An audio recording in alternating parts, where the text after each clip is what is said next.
Hi everyone, welcome to Sleepy Classes. Guys, आज हम discuss करेंगे हिस्ट्री का मैराथन सेशन। ये मैराथन कम टेस्ट ज़्यादा होगा। सबसे पहले तो आपको अपने पास पेन एंड पेपर रखना है और जितने भी क्वेश्चंस हम डिस्कस करेंगे वो आपने पहले खुद से अटेम्प्ट करना है। मान लो कि आपके एक दो क्वेश्चंस गलत भी हो जाते हैं, कोई दिक्कत नहीं। जब हम उन क्वेश्चंस को, इवन सभी क्वेश्चंस को जब हम कवर करेंगे तो वो क्वेश्चन भी आपको यहीं की ही याद हो जाएंगे और जितनी भी एक्स्ट्रा इन्फॉर्मेशन मैं आपको बताऊंगा वो भी आपने साथ साथ नोट डाउन करनी है। अच्छा, घटना चक्कर सेशन और मैराथन सेशन में क्या डिफरेंस है? घटना चक्कर सेशन में हम डिस्कस करते हैं प्रीवियस ईयर क्वेश्चन और मैराथन सेशन में हम कवर करेंगे ट्रिकी बेस्ड क्वेश्चन। अब जितने भी आपके स्टेट पीसीएस एग्जाम होते हैं उनमें हिस्ट्री की वेटेज 20 to 30 हमें देखने को मिलती है ओवरऑल। जैसे बीपीएससी जो रिसेंटली होने वाला है वहाँ पर 30 क्वेश्चन पूछे जाते हैं, एमपी में 20 to 25, यूपी में 25 to 30 क्वेश्चन, ऐसे ही हिमाचल प्रदेश में, पंजाब में, हरियाणा में, छत्तीसगढ़ में, राजस्थान में, झारखंड में जो हिस्ट्री की ओवरऑल वेटेज है ना वो 20 to 30 क्वेश्चंस की है। और इनमें से 5 से 10 क्वेश्चन हमसे ट्रिकी बेस्ड पूछे जाते हैं और इन्हीं में हम कंफ्यूज हो जाते हैं। तो हम मैराथन सेशन में ट्रिकी बेस्ड क्वेश्चन ही कवर करेंगे। तो चलिए सेशन को स्टार्ट करते हैं। और हाँ, आपने पेन एंड पेपर अपने पास जरूर रखना है। तो क्वेश्चन फर्स्ट है, the account of Kalinga war is known to us by the. अब कलिंग वार के बारे में हमें जानकारी कहाँ से मिलती है? तो एक बार हम ऑप्शंस में देख लेते हैं। अब मैंने आपको घटना चक्कर सेशन में भी बताया था कि जो इंस्क्रिप्शन से रिलेटेड क्वेश्चंस है वो हमसे आज की डेट में ज़्यादातर पूछे जाते हैं। तो ऑप्शन ए है रोक एडिक्ट 13, ऑप्शन बी है रोमंदी पिलर इंस्क्रिप्शन, ऑप्शन सी है अकाउंट ऑफ हिंग सांग एंड ऑप्शन डी है माइनर रोक एडिक्ट फर्स्ट। काफ़ी अच्छा क्वेश्चन है। कलिंग वार कब हुई थी? 261 बीसी में और इस बार को अशोका ने जीत लिया था। और हाँ, हालांकि इस बार के बाद जो लाइफस्टाइल है अशोका का वो कम्प्लीटली चेंज हो गया था। होपफुली अभी तक आपने इस क्वेश्चन को अटेम्प्ट कर लिया होगा और इस क्वेश्चन का सही आंसर है ऑप्शन ए रोक एडिक्ट 13। तो थोड़ा सा हम कलिंग वार को डिस्कस कर लेते हैं। देखिए 261 बीसी में ये वार हुई थी, अशोका वर्सेस कलिंग के राजा। और कई बार हम इसको नंद राज भी कंसिडर कर लेते हैं। और जो उस समय का कलिंग था आज की डेट में अगर हम कंसिडर करें तो northern part of Andhra Pradesh and Orissa वाला रीजन हम कंसिडर कर सकते हैं। और ये जो बैटल थी ना, इस बैटल के बाद अशोका का कम्प्लीटली लाइफस्टाइल चेंज हो जाता है क्योंकि इस वार में बहुत ज़्यादा ब्लड शेड हुआ था। एक रिवर फ्लो करती थी कलिंग के पास, दिया रिवर। ऐसा कहा जाता था कि ये रिवर पानी की जगह यहाँ पर खून बह रहा था। तो आपने वो डायलॉग सुना होगा, खून की नदियाँ, तो उससे आप रिलेट कर सकते हो। और इस वार के बाद अशोका ने उपगुप्त के कहने पे बुद्धिज़्म को अपना लिया। हृदय परिवर्तन हो गया था अशोका का, क्योंकि जब ये राजा बना था 269 बीसी में तो अशोका को सिर्फ साम्राज्य का विस्तार करना था। और वो चाहे जैसे भी हो, मतलब ऑर्थोडॉक्स टाइप पर्सनैलिटी का पर्सन था ये। लेकिन 261 बीसी में आफ्टर कलिंग वार इसका हृदय परिवर्तन हुआ, उपगुप्त के कहने पे इसने बुद्धिज़्म को अपना लिया। और देन फिजिकल ऑक्यूपेशन को छोड़कर इसने कल्चर ऑक्यूपेशन को चुना। भीड़ घोष को त्याग कर धमा घोष को इसने चुन लिया था। अच्छा, ये जो वर्ड है ना धमा घोष, इसको आपने याद रखना है। समटाइम्स क्वेश्चन पूछ लिया जाता है कि थर्ड धमा मंत्रास की नियुक्ति में इसने अपने बेटा और बेटी को कहाँ भेजा था? सिलोन में। सिलोन आज की डेट में किसको कहा जाता है? श्रीलंका। और बेटे का नाम क्या था? महेंद्र। और बेटी का नाम क्या था? संघमित्रा। तो ये दोनों आपने यहाँ पर याद रखने हैं, बेटा एंड बेटी के नाम ये पूछे जाते हैं। और धम्मा मंत्रास की नियुक्ति क्या होती थी? बेसिकली यहाँ पर बुद्धिज़्म को स्प्रेड करने के लिए जगह जगह, मतलब दूसरे एरियाज़ में भेजा जाता था, ऐसे समझ लो। और थर्ड बुद्धिस्ट काउंसिल भी अशोका के समय में हुई थी 250 बीसी में। और इससे पहले, मतलब एक साल पहले 251 बीसी में अशोका ने सभी की सभी बुद्धिस्ट साइट्स भी विजिट करी थी, जैसे कुशीनगर हो गया, सारनाथ हो गया। तो ये क्वेश्चन भी पूछा जाता है। और अशोका के समय में सबसे ज़्यादा बुद्धिज़्म से रिलेटेड जितने भी जैसे स्तूप्स हैं, मतलब सबसे ज़्यादा विस्तार अशोका के समय में हुआ था। ऐसे आप यहाँ पर इसको याद कर सकते हो। चलिए नेक्स्ट क्वेश्चन देख लेते हैं। Consider the following statement. तो 3 स्टेटमेंट हमें यहाँ गिवन है। फर्स्ट स्टेटमेंट है Megasthenes was the Greek ambassador of Seleucus negated to the court of Bindusara. Second है Chandragupta Maurya led down the foundation of centralised administration for the first time in Indian history. Third है Indica which is a Sanskrit work by Megasthenes gives a vivid account of the city Pataliputra. अब देखिए यहाँ पर 3 statement हमें given है और वैसे तो स्टेटमेंट बहुत ही सिंपल है बट थोड़ा सा कन्फ्यूजिंग है। तो मेगास्थनीसिस ग्रीक एम्बेसडर सेल्कस निकेटर ने इसको भेजा था, किसके एम्पायर में भेजा था? चंद्रगुप्त मौर्य के एम्पायर में। तो यहाँ पर मैं सी डॉट मौर्य लिख रहा हूँ, इसमें आपने कंफ्यूज नहीं होना है। और सेकंड स्टेटमेंट बिल्कुल सही है, तो आपका ऑप्शन बी यहाँ पर बिल्कुल सही हो जाएगा, क्योंकि थर्ड स्टेटमेंट इंडिका संस्कृत में नहीं किया गया था इसका वर्क, इसको ग्रीक में आप कंसिडर कर सकते हो। अच्छा, थोड़ा सा हम यहाँ पर फर्स्ट स्टेटमेंट के पॉइंट ऑफ व्यू से डिटेल में समझ लेते हैं। देखिए चंद्रगुप्त मौर्य और सेल्कस निगेटर के बीच में बैटल भी हुई थी। और ये बैटल को वैसे तो हम कोई नाम से नहीं जानते हैं, लेकिन इसको आप रिलेट कर सकते हो battle of Hindu Kush mountain range, और इस बैटल को मैट्रिमोनियल अलायंसेस में चेंज कर दिया गया था। मतलब चंद्रगुप्त मौर्य की जो शादी है वो किसके साथ हो गई थी, सेल्कस निकेटर की बेटी हेलेना के साथ।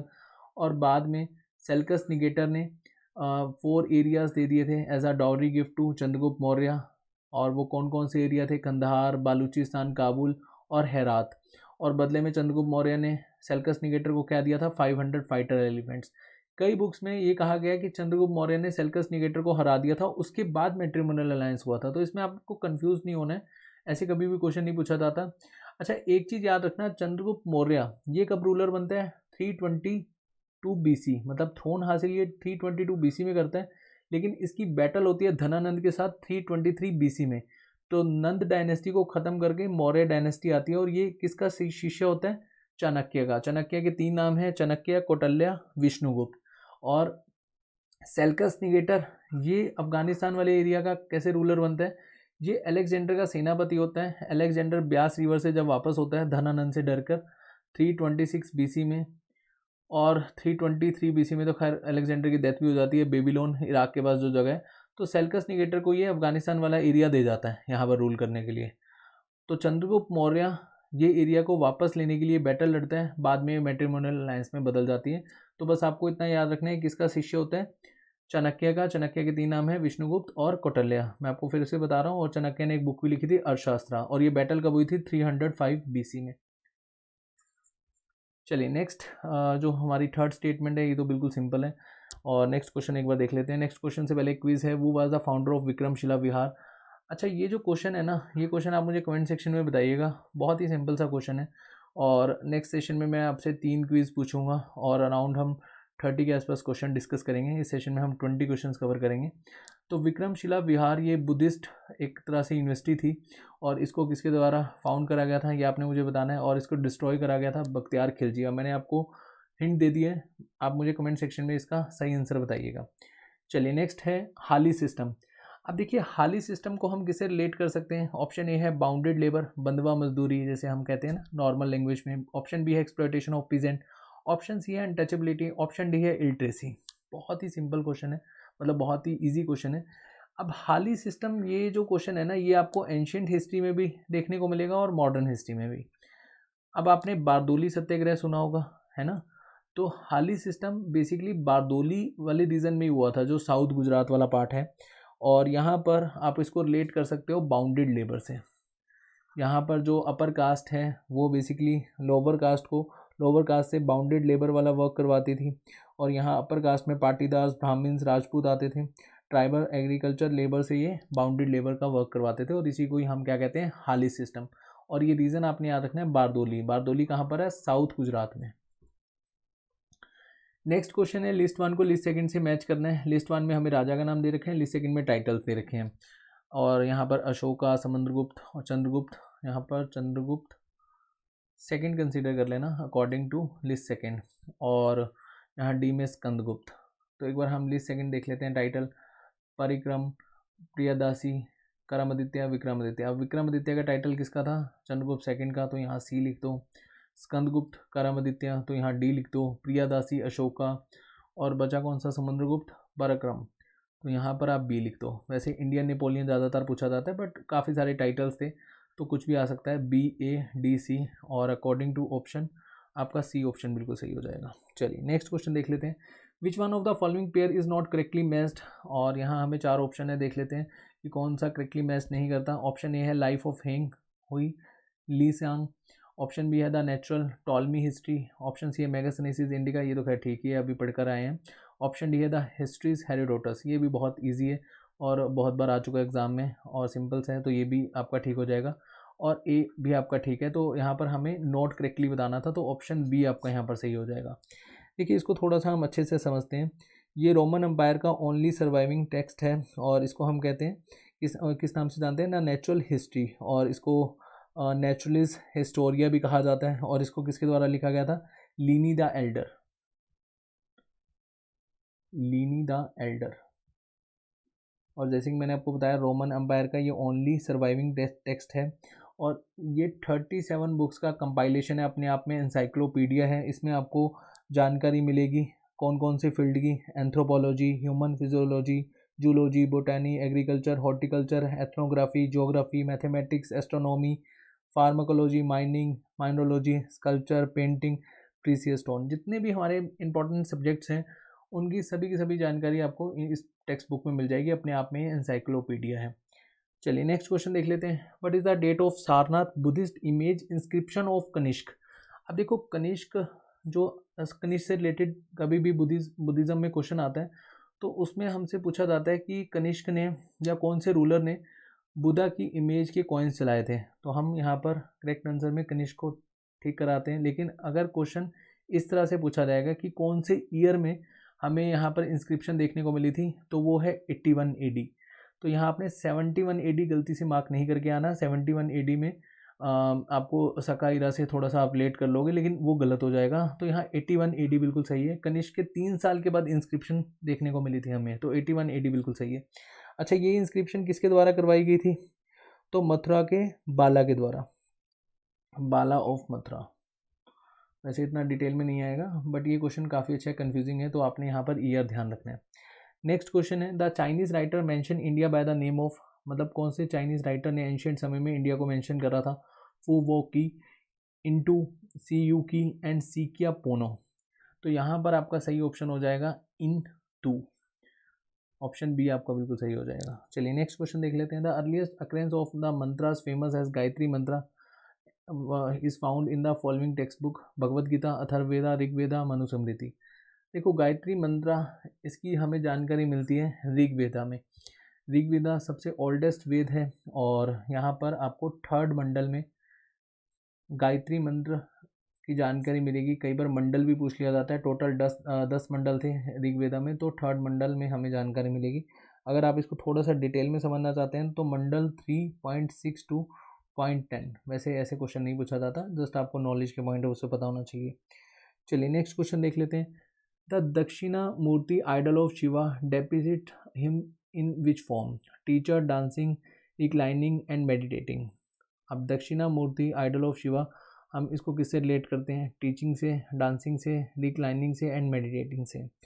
तो यहाँ पर हम रिलेट करेंगे टीचर से। तो आपने याद रखना है Lord Shiva which illustrate himself as the supreme cosmic teacher और आदि गुरु। और यहाँ पर दक्षिणा मूर्ति को हम किससे रिलेट करेंगे? टीचर से। याद रखना, काफ़ी इंपॉर्टेंट है। चलिए नेक्स्ट क्वेश्चन देख लेते हैं। Which of the following sacred Buddhist place was situated on the river of Niranjana. अब देखिए निरंजना रिवर जो है, ये इसको एंशिएंट समय में निरंजना कहा जाता था। आज की डेट में हम इसको क्या कहते हैं? फाल्गु रिवर। और फाल्गु रिवर 2 रिवर से मिलकर बनी है, एक तो निरंजना और एक मोहाना रिवर। तो यहाँ इसको आप प्लस कर देना, निरंजना एंड मोहाना को। ये फाल्गु रिवर आज की डेट में हमें देखने को मिलती है। लेकिन एंशिएंट समय में अगर हम देखें निरंजना रिवर पर कौन सा बुद्धिस्ट प्लेस हमें देखने को मिलता है? बोध गया, कुशीनगर, लुम्बिनी या फिर ऋषि पटाना। तो यहाँ पर आपका सही ऑप्शन हो जाएगा ऑप्शन ए, बोध गया। ये बोध गया है, बोध गया नहीं है। ऑप्शन ए आपका बिल्कुल सही हो जाएगा। चलिए नेक्स्ट क्वेश्चन देख लेते हैं। Buddha has delivered maximum sermon at Vaishali, Shravasti, Kaushambi, Rajgira. तो गौतम बुद्धा ने सबसे ज़्यादा सरमन कौन से प्लेस में दिए हैं? तो वो आपका यहाँ पर सही ऑप्शन हो जाएगा श्रावस्ती। और श्रावस्ती एंशिएंट समय में कौन से महाजनपद की कैपिटल हुआ करता था? कोसला की। चलिए नेक्स्ट क्वेश्चन है, the remains of Vijayanagar empire are found in. अब विजयनगर अंपायर से रिलेटेड मैंने एक वीडियो भी डिस्कस करवाया हुआ, तुलवा डायनेस्टी, उसको एक बार आप देख लेना। विजयनगर अंपायर हमें मेनली कौन से एरिया में देखने को मिलता था? बीजापुर, गोलकुंडा, हम्पी, बारोडा। यहाँ पर गोलकुंडा की स्पेलिंग गलत है और ऑप्शन ई है नन ऑफ द अबव। देखिए विजयनगर अंपायर की हमें जो बेसिकली जानकारी मिलती है वो कहाँ से मिलती है? हम्पी से। हम्पी इंपॉर्टेंट प्लेस है विजयनगर अंपायर में। और विजयनगर अंपायर सबसे ज़्यादा फ्लरिश करा था किसके समय में? कृष्णदेव राय के समय में। और जैसे ही कृष्णदेव राय की डेथ होती है 1529 में, जो पूरा का पूरा किंगडम है विजयनगर अंपायर, उसका डिक्लाइन फेज स्टार्ट हो जाता है। और 1565 में बैटल ऑफ तालीकोटा, इसमें रामा राय को हरा दिया गया था। 4 मुस्लिम रूलर्स के द्वारा इन्होंने अलायंस करा था। और ये रूलर्स हैं आदिल शाह या आदिल शाही, निजाम शाही, कुतुब शाही, बारिद शाही। इसको आप इस तरह से याद कर सकते हो। रामा राय को हराया था बैटल ऑफ तालीकोटा, जो कि 1565 में लड़ी गई थी।